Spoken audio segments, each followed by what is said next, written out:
welcome to the Beverly Hillbillies Facts and Trivia. Appreciate you being here. Before we get started, I ask you to please subscribe if you have not yet done so. And after you subscribe, there's a little bell right next to it. Ring that bell and it'll notify you when I put out new videos, which is normally daily through the week. Today's video is on some kind of funny things that you might not have known, kind of behind the scenes of the Beverly Hillbillies. So let's get started. Said Granny was always happy to smack Jethro around. By all accounts, Irene Ryan was a sweet woman, but apparently she had a bit of sadistic side too. Whenever the script required Daisy to slap some sense into poor Jethro, Irene seemed a little too happy to oblige. In an interview, Ryan confessed that she enjoyed striking poor Max Baer Jr. and that she'd put all her strength into every smack. The son of a champion boxer, Baer was no waif, but still, that could not have been fun to suffer all those blows day in and day out. Show business can be rough. Buddy Ebsen changed Jed Clampett. When Ebsen decided to delay his retirement to take on the role of Clampett family patriarch, he made sure the character was one he could be proud of. The original script, Jed was a dim-witted but friendly hillbilly. Ebsen had the writers rework the character. That's why Jed's character is deceptively sharp on the show. While he may lack a vast vocabulary or formal education, he's clearly not stupid. The writers made Jethro the fool at Ebsen's request, giving him the dim-witted lines to Jethro. It may seem like a small change, but it radically changed the character's dynamics of the show. The show might not have been half as popular without this simple change. Ellie May Clamp was a style icon. To the delight of manufacturers of jeans, Ellie May Clamp had rapidly become one of the most imitated trendsetters in the entertainment industry.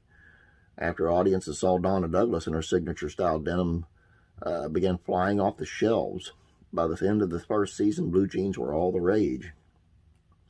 Rumor has it that one company in particular was happy to give credit where credit was due. Reportedly, a Levi Strauss executive was quoted as saying, "Donna Douglas has done more for the sales of blue jeans in 1 year than a cowboy has done in 100. The Manhattan time-traveling hillbillies? The original idea for the show was quite a bit different than how the final product turned out. Before setting on the concept of the Beverly Hillbillies, writer Paul Henning played with the idea of making a show about a rural family from 1860 living in present-day New York. Ultimately, the cost of filming in New York City was too steep for the production company to get on board, and the setting was changed to the opposite coast. Thankfully, the science fiction aspect was thrown out as well. Now, the original title of the show was a bit of a mouthful, The Hillbillies of Beverly Hills.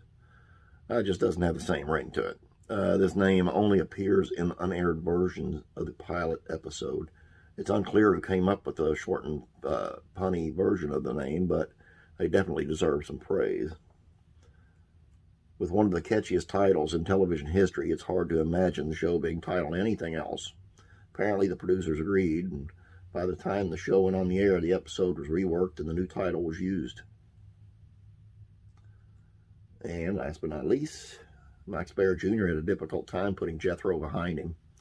It's a fairly common story in show business. A rising star becomes a household name after landing a breakout role in an immensely popular TV series, only to find that the role would later become a hindrance to his career.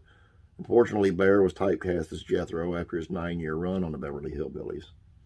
The actor could only land minor roles after the show ended because many casting directors failed to see him as anything other than Jed Clampett's simple-minded nephew. However, Baer was able to switch gears. He became more sought after for his work behind the camera later in his career as a producer, writer, and director. And can you imagine him as a director or a producer? Yes, you can, if you're thinking Jethro on the Beverly Hillbillies, because that's what he tried to be several times. And when I say try, I'm using that term loosely. That's all I got for you. I appreciate you being here. Don't forget the trivia question on the Facebook page. If you're inclined and you like the Andy Griffith Show, I also have an Andy Griffith Show channel. Look it up on Facebook or on YouTube as well. It's called The Andy Griffith Show Facts and Trivia. Check it out. Appreciate it. Have a great, great day. God bless, and I'll be praying for you.